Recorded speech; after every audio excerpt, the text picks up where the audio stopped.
Bonjour Ludovic. Bonjour Didier. Alors, bienvenue dans cette émission sur Radio-Télévision Savoie. Et tu vas aujourd'hui nous livrer un certain nombre d'informations. Alors, pour ceux qui n'ont pas encore lu ton livre, Le suicide monétaire, que tu peux nous présenter, où nous avions déjà fait une émission avec Agora TV, et puis tu es passé dans de nombreuses émissions sur des médias indépendants, on va dire, TV Liberté, Géopolitique profonde, il y en a eu d'autres, je pense, j'en oublie certainement. Et ton livre est un vrai succès qui n'a pas été remis en cause par les experts. Il y a même un silence genre omerta, où il faudrait surtout ne pas parler des points que tu abordes, ce qui prouve que, heureusement ou malheureusement, tu dis des vérités. Oui, effectivement. Déjà, merci Didier pour cette invitation. On a fait un interview ensemble il y a quelques mois, Oui. donc sur mon livre. On a parlé de beaucoup de choses. Entre-temps, il y a eu pas mal d'évolutions. Il va y avoir les Jeux Olympiques. Ça va être une actualité assez brûlante. Il y a évidemment la crise avec l'Ukraine et ils cherchent à envenimer la situation. Donc je pense qu'on va avoir beaucoup de choses à se dire. Et à la fois aussi au niveau monétaire sur la grande confiscation qui s'annonce, puisque j'ai mis en évidence ces derniers mois, en fait, le sous-jacent juridique derrière la saisie des titres. Donc tout ce qui est obligations, actions, tout type de créances, actifs des entreprises, stocks, minerais, gisements, tout ce qui est inscrit en compte et propriété intellectuelle. Parce qu'en fait, Klaus Schwab parlait de ce fameux Great Reset en 2030, vous n'aurez plus rien mais vous serez heureux. Et en fait, je comprenais pas ce que ça voulait dire vraiment. Et en fait, j'ai découvert il y a quelques mois, grâce à David Rogers Webb, qui est un initié de la finance, qui a travaillé dans les fonds spéculatifs aux États-Unis. Il a révélé en mai 2023, donc l'année dernière, dans un PDF qui est librement accessible sur son site, The Great Taking, donc c'est la grande prise, en français, un document de 70 pages qui est accablant sur les mesures juridiques qu'ils ont prises ces 20 dernières années pour dématérialiser tous les titres et ensuite pouvoir se les approprier quand ils vont faire éclater la bulle de dette, la montagne de dette qui s'annonce.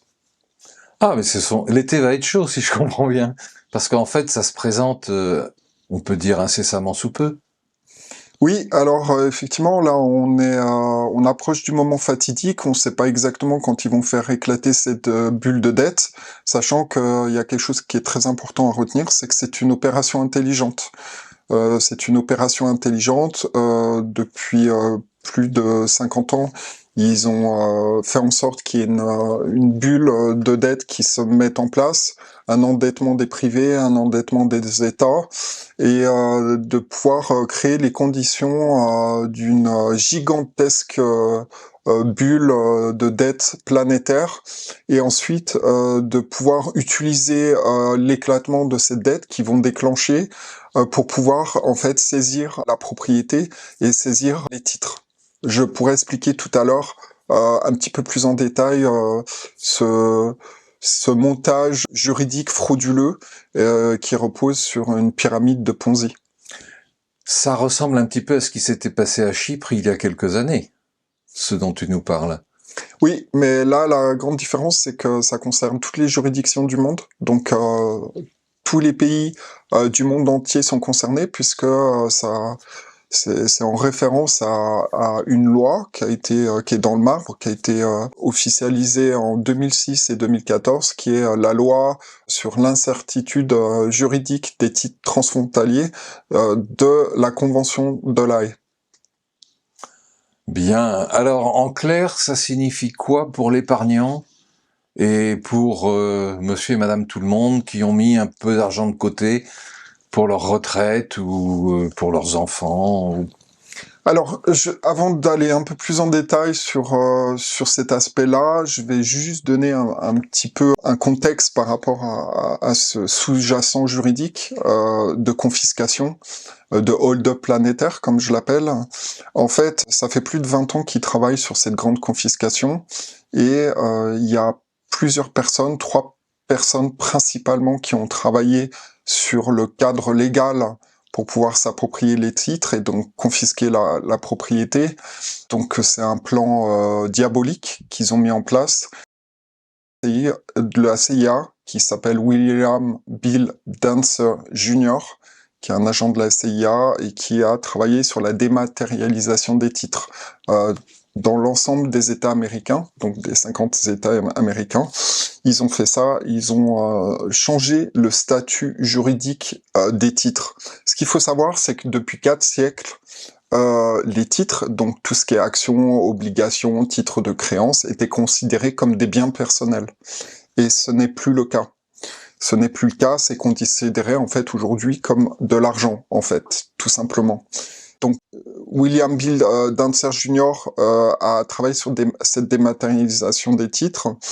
Et puis, il y a un autre expert mondial des titres qui s'appelle Egon Gutmann, qui était un expert mondial des titres, qui est décédé en 2021, qui a travaillé justement sur les textes en lien avec la loi de la Convention de La Haye sur l'incertitude juridique des titres transfrontaliers.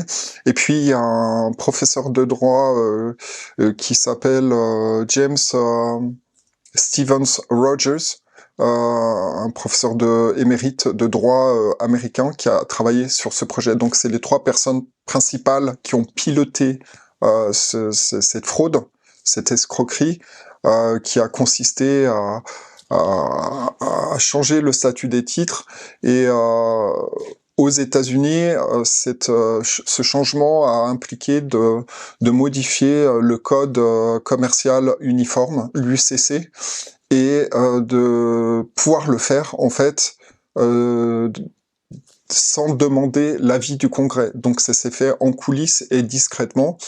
Et ensuite, ils ont pu, une fois qu'ils ont fait ça aux États-Unis, ils ont pu le faire dans toutes les autres juridictions du monde, puisque tous les pays du monde ont signé cette loi de la Convention de La Haye sur l'incertitude juridique des titres transfrontaliers. Voilà pour un petit peu le contexte. Donc ça implique des organisations comme Clearstream et Euroclear qui sont en charge du stockage des titres. Et puis donc une fois que cette bulle de dette va exploser, eh bien, ils vont être capables de saisir ces titres. Pourquoi? Parce qu'ils ont créé un artifice juridique qui a un droit de garantie qui leur permet, en fait, ceux qui sont en haut de la pyramide, de s'octroyer un droit de garantie. Donc, c'est une invention juridique, c'est un artifice, c'est une escroquerie réellement, et qui permet en fait à des créanciers garantis, donc ceux qui sont en haut de la pyramide, de pouvoir saisir les titres en cas de défaillance des intermédiaires financiers qui ont vendu des titres. Donc si vous êtes porteur d'actions ou d'obligations ou de titres tout simplement inscrits en compte, ce qui est le cas de tout type de dépôt, l'épargne, vous en parliez tout à l'heure. Est-ce que l'assurance vie rentre dans cette case? Tout, en fait, tout ce qui est inscrit en compte rentre là-dedans. Donc, tout ce qui est actions, obligations, titres de créances, tout ce qui est dépôt, stock des entreprises, actions des entreprises, gisement, propriété intellectuelle. Donc, ça couvre l'ensemble des actifs et évidemment tous ceux qui sont endettés, qui ont des dettes, par exemple, qui ont des hypothèques sur de l'immobilier, sur tout type de projets, les dettes des entreprises, etc. Donc, pour répondre à ta question, donc tout le monde est concerné, toutes les entreprises sont concernées, toutes les personnes privées sont concernées. Ceux qui vont souffrir le plus de ce hold-up qui sont en train de préparer, ça sera en termes privés, toutes les personnes qui ont de l'épargne sur des comptes courants, toutes les personnes qui ont fait des prêts pour de l'immobilier, pour un appartement, pour une maison, pour une voiture, etc. Et donc ça va leur permettre de pouvoir confisquer tous les titres. Parce qu'en fait, ce droit de garantie qu'ils ont inventé va leur permettre de pouvoir...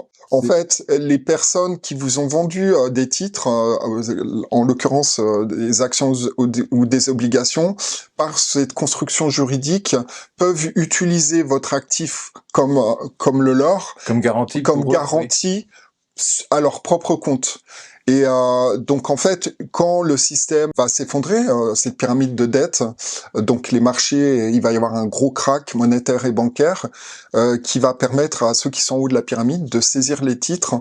Donc c'est pas pour se protéger. Oui, voilà. Mais en fait, ce n'est même pas votre propre insolvabilité, mais l'insolvabilité des gens à qui vous avez contracté des titres qui peuvent utiliser en fait votre vos capital. Titres, voilà, comme garantie à leur compte propre. D'accord, donc ils vont saisir en fait le capital, quel qu'il soit, quelle que soit son importance, pour pouvoir se couvrir.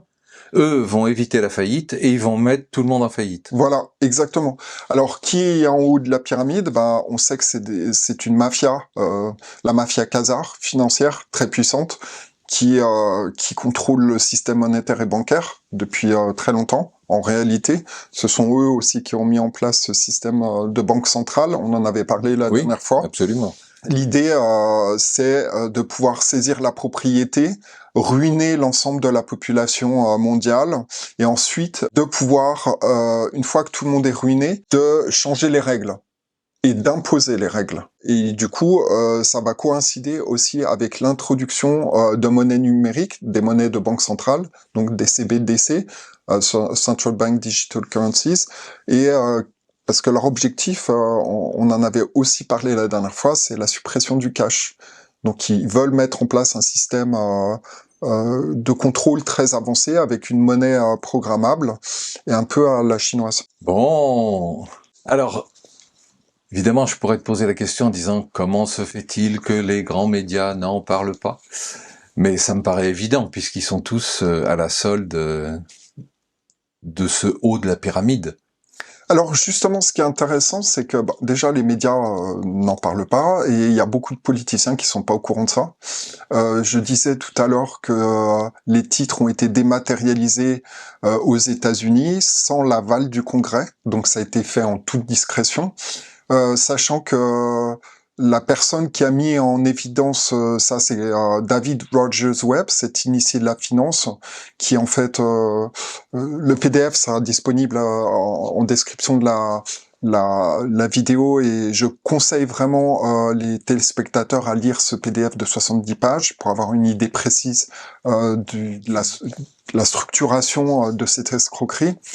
Mais tout le monde n'a pas forcément les compétences pour comprendre. Oui, mais c'est très facile à comprendre, parce qu'en fait, David Rogers Webb a écrit ça de manière très compréhensible, donc c'est assez très pédagogique, voilà, très accessible. Voilà, c'est accessible à tout le monde. En 2016 ou 2014, je sais plus, David Rogers Webb avait fait une conférence de fonds spéculatifs à Zurich. Donc David Rogers Webb, comme je disais tout à l'heure, c'est quelqu'un qui a une origine modeste, qui a fait son chemin dans la finance aux États-Unis. Il a monté ses propres fonds spéculatifs, il gérait jusqu'à plus d'un demi-milliard de dollars. Donc c'est quelqu'un qui était quelqu'un de très brillant et qui a été identifié par certaines sociétés américaines. Il a travaillé à New York à différents endroits, et en fait il a découvert cette escroquerie, il a découvert le sous-jacent juridique derrière ce grand hold-up. Et à Zurich en 2014, il a organisé une conférence de fonds spéculatifs. Et donc il a fait une conférence, il a expliqué à tout un parterre de gens spécialisés dans la finance. Et quand il a fait sa présentation, il explique dans son livre que toutes les personnes qui étaient en face de lui avaient des yeux comme des soucoupes volantes, parce qu'ils étaient ébahis ouais. de se rendre compte qu'en fait les gens achètent des titres financiers, des instruments financiers négociables. Donc les titres, c'est tout ce qui est instrument financier négociable. En fait, vous pensez en être propriétaire, mais en réalité, juridiquement, vous n'en êtes pas propriétaire. Et ce qui fait qu'en fait, tous ces intermédiaires qui vendent les titres sont devenus des escrocs malgré eux. Exact. Et en fait, à la fin de la conférence, les gens étaient complètement ébahis. C'était un peu le silence quasiment total. Et il a discuté avec quelques personnes, dont une, et puis il lui a dit mais la conférence, vous avez compris, la conférence vous a plu, vous avez compris. Et puis la personne qui était en face, oui, oui. Et il demande à la personne mais qu'est-ce que vous allez faire? Et la personne répond bah rien. Mais comment ça, rien? Mais oui, en fait, les clients, ils s'en fichent. Vous savez ce qu'a répondu David Rogers Webb? Ils s'en fichent parce qu'ils sont pas au courant. Et oui, c'est ça. Les gens ne sont pas informés, donc ils ont confiance. Et c'est un peu normal, d'ailleurs, si on se met à leur place. Ils ont confiance, ils ont en général des gens qui gèrent leur argent, qui sont soit leurs banquiers, soit effectivement des courtiers dans différents domaines, ou des agents de change, etc., qui depuis peut-être des lustres, ils s'occupaient des comptes de papa, et puis maintenant ils s'occupent des comptes des enfants, etc. Bon, c'est pas le cas de tout le monde, parce que tout le monde n'a pas forcément suffisamment d'argent pour ça, mais on lui fait confiance, puisque chaque année, ça rapporte 2, 3, 4%, parfois mieux si on fait des bons placements, mais on n'a jamais eu de problème. Et puis, ils nous ont jamais escroqués, ces gens-là. Par contre, eux se sont fait escroquer et vont devenir donc des intermédiaires, des escrocs, mais personne n'est au courant. Ben en fait, il y a clairement des personnes qui travaillent dans le monde financier qui sont au courant, parce que David Rogers Webb a fait cette conférence, plusieurs conférences, notamment celle à Zurich, dont je parlais il y a quelques instants. Donc il a informé des professionnels de la finance. Mais vous imaginez bien que ces professionnels de la finance vont pas informer leurs clients de la situation. Parce que s'ils le faisaient, vous imaginez bien... C'est comme la faillite de Lowe. On se retrouve exactement dans la même situation qu'avec la banque Lowe qui avait été créée, et puis ils ont fait courir le bruit que la banque était en faillite, que le papier ne valait rien, et tout le monde s'est rué pour retirer son argent, son or, et rendre les billets papier, et tout s'est écroulé. Et là, effectivement, il se passerait à peu près la même chose si tout le monde se mettait à vendre demain matin. Ça accélérerait, en fait, la faillite. Bah, c'est surtout qu'aujourd'hui, ces gens, ces professionnels de la finance, sont pris en otage. C'est ça, oui, complètement. Ils peuvent pas dire la vérité. Oui. Parce que s'ils disaient la vérité, eh bien, ils perdraient toute leur crédibilité, leur clientèle. Donc, ils pourraient mettre la clé sous la porte. Donc, en fait, ces personnes-là sont obligées de rentrer dans la loi du silence, dans l'omerta. Ça me fait penser à l'histoire qu'on raconte souvent de cette personne qui saute du 50e étage et qui, arrivé au 30e, disent « Ah bah jusqu'à présent, tout va bien ». Donc et il n'y aura pas de parachute à l'arrivée, et il n'y aura pas de matelas, parce que ces gens-là, en fait, sont exploités par ceux qui sont en haut de la pyramide. Exact. Alors, ils sont bien payés, ils sont honorés, voilà. Ils sont invités. Voilà, c'est souvent, ça fonctionne comme ça. C'est-à-dire que ceux qui sont au haut de la pyramide arrosent tout le monde. C'est ça. Pour les endormir. Oui. Et là, ils sont malheureusement pris au piège. Et aujourd'hui, les seules personnes qui peuvent être crédibles en réalité... Les gens qui ont analysé le système, voilà. Qui l'ont dépecé, si j'ose dire, pour aller voir à l'intérieur ce qui se passait. Voilà. Des gens qui sont pas liés à une activité financière avec des clients qui gèrent. Parce que si c'est le cas, ces gens-là, aujourd'hui, ne peuvent pas dire la vérité. Parce que s'ils le font, comme je disais, ils perdraient tous leurs clients. Donc aujourd'hui, je pense que la vérité peut être dite par des gens qui n'ont pas d'intérêt dans la finance. Et il y a passablement de personnes qui sont pas liées à la finance qui essayent de sonner l'alarme.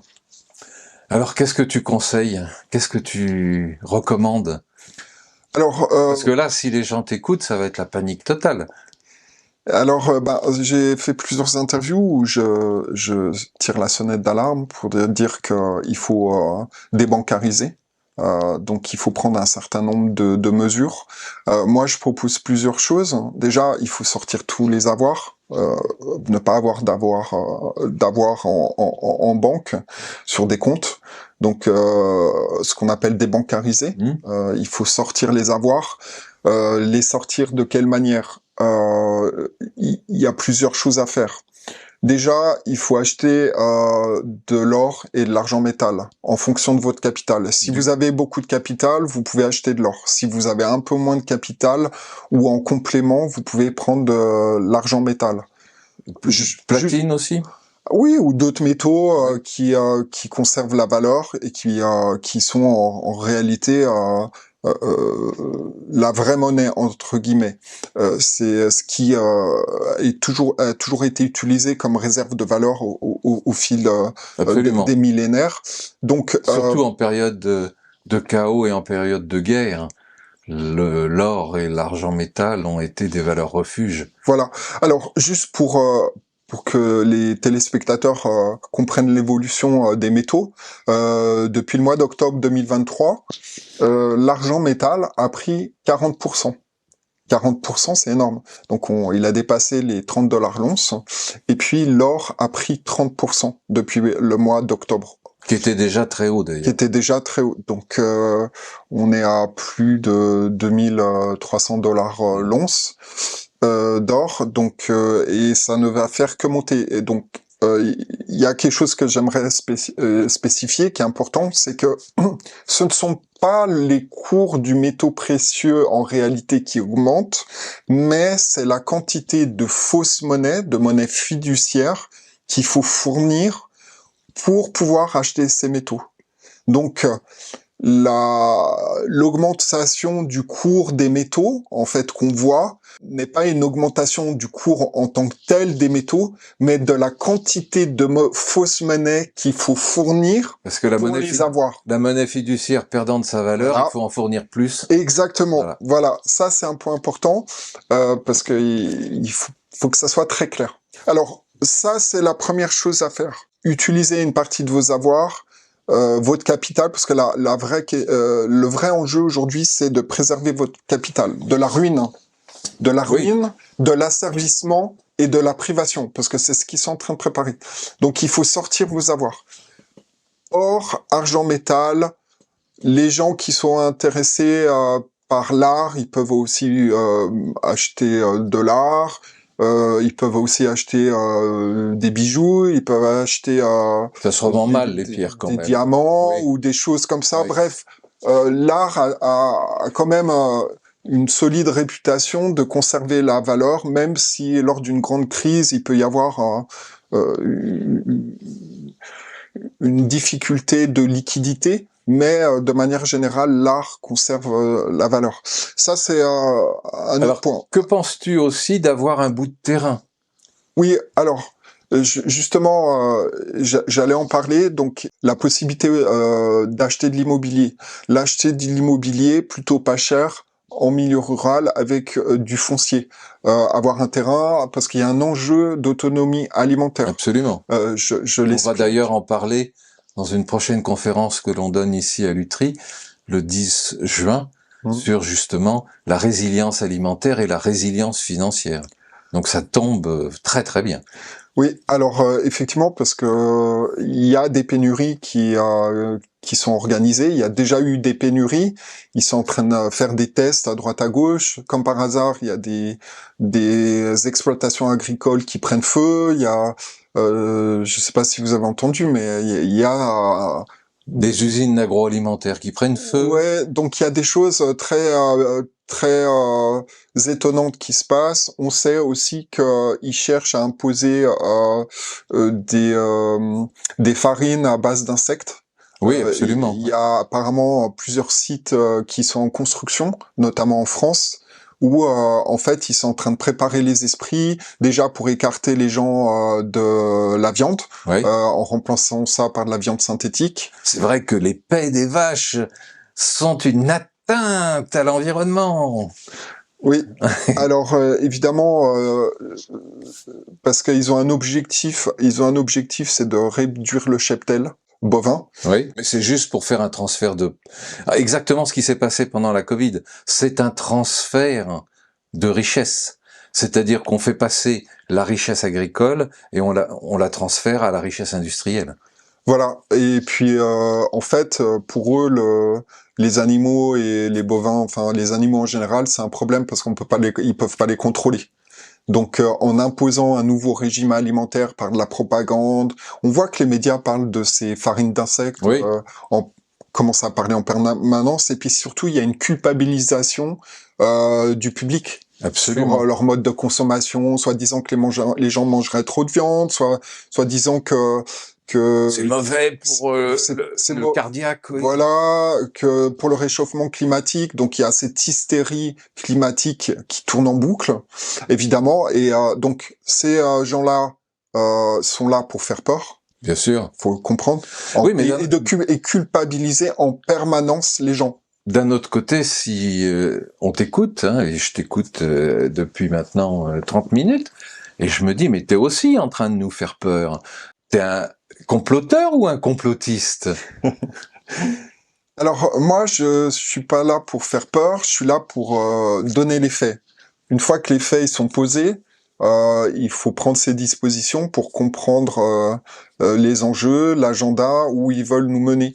Donc l'enjeu aujourd'hui, c'est de récupérer son autonomie financière. Pour récupérer cette autonomie financière, il faut se passer des banques.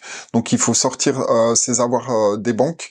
Donc j'ai parlé. Mais les sortir intelligemment, par petits bouts, pas tout d'un coup. Oui, alors ça dépend. Il faut le faire de manière un petit peu progressive.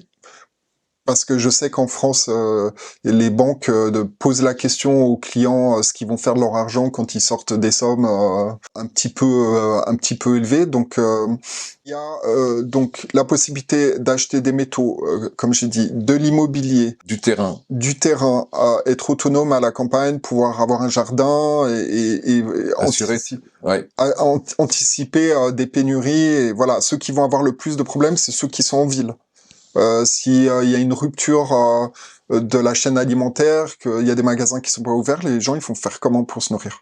Tout à fait. Et puis, comme je le dis souvent dans différentes interviews que j'ai pu donner également, eh bien, les gens qui habitent en ville ou les gens qui sont très riches et qui n'ont jamais fait pousser une carotte ou une pomme de terre, ils vont être beaucoup plus handicapés que les gens simples, voire pauvres, qui eux ont toujours appris à se démerder.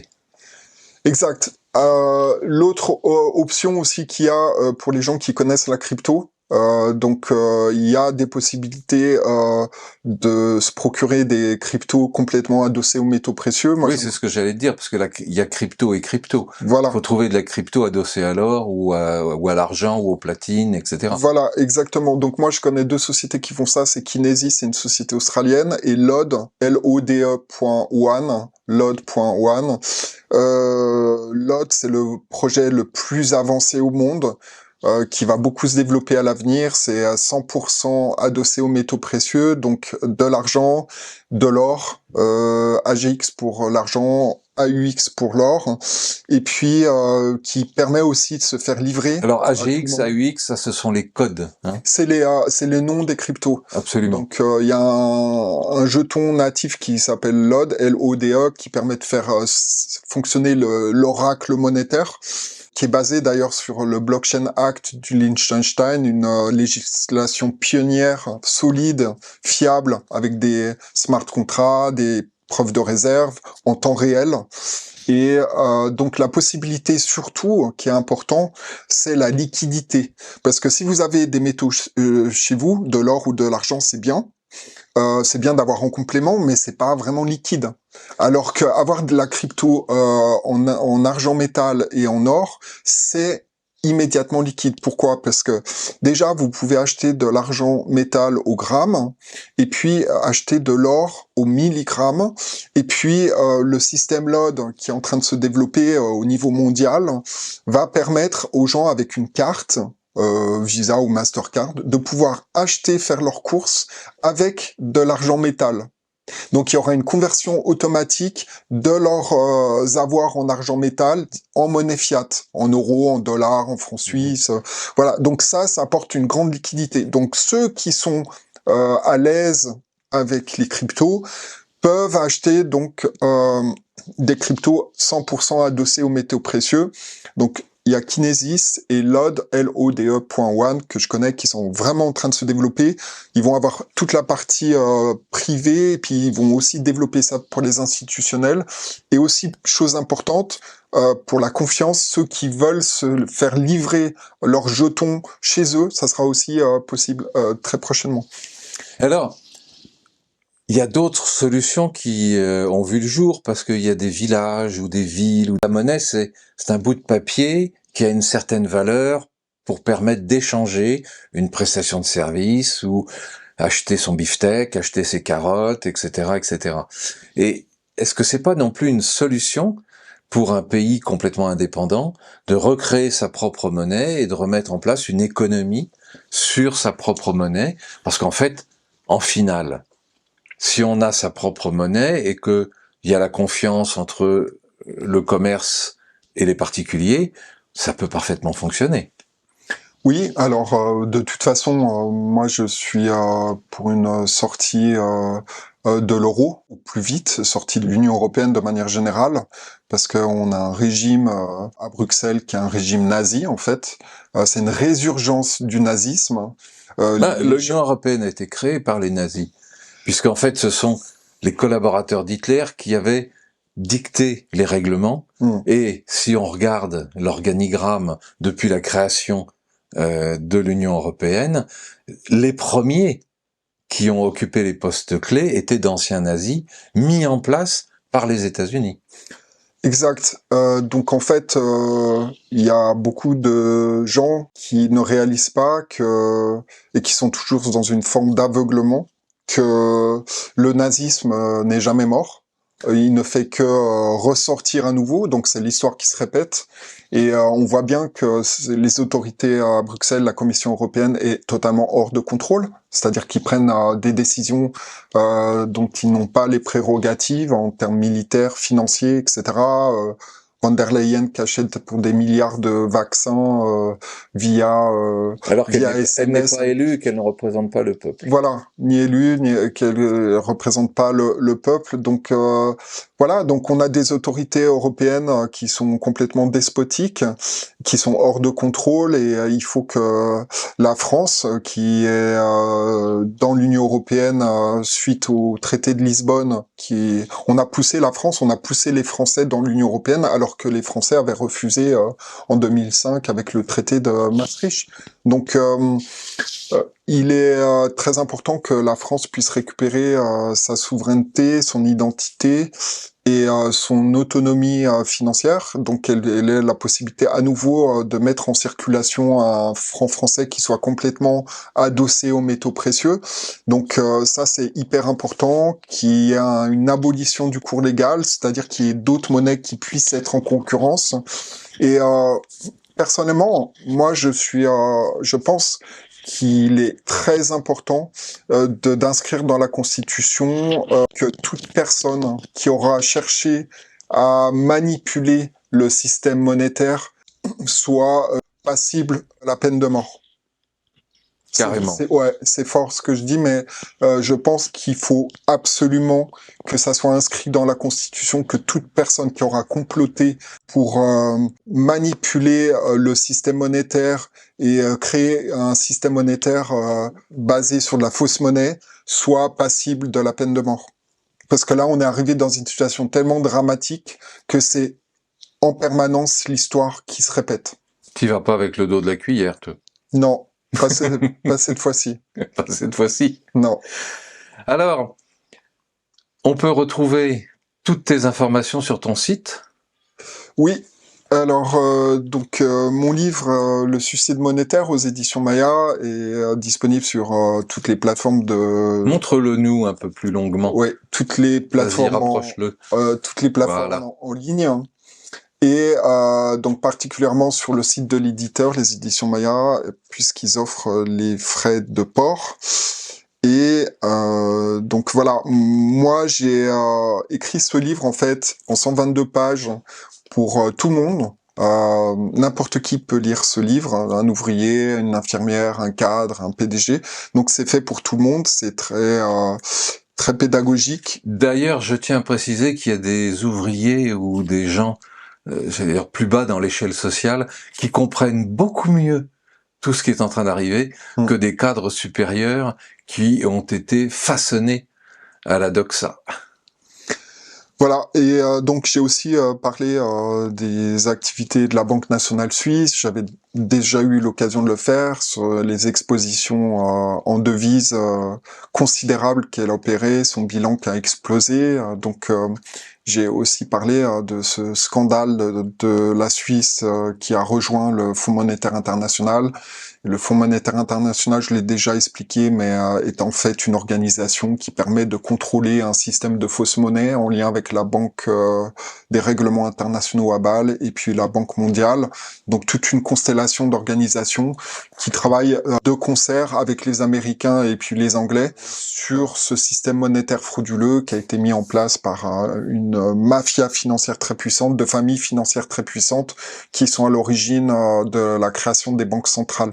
Et comme je le dis souvent, les banques centrales n'ont pas de raison d'être. Elles ont été créées uniquement pour servir de dernier prêteur en dernier ressort et pour maintenir un système de monnaie fiduciaire frauduleuse. Donc il est clair que nous n'avons plus besoin de banque centrale et il faut mettre en place un nouveau système monétaire, en tout cas en France, qui soit complètement adossé aux métaux précieux à 100% et qui ait plus la possibilité des autorités de que ce soit privé ou public, qu'elles ne puissent pas créer de la monnaie à partir de rien. Alors on peut aussi te suivre régulièrement. Tu publies des informations en fonction de ce qui te parvient. Alors je fais des interviews sur différentes chaînes YouTube. J'ai fait 2 interviews sur TV Liberté, au mois d'octobre 2023. J'en ai fait un il y a un mois qui s'appelle Dépossession planétaire, l'urgence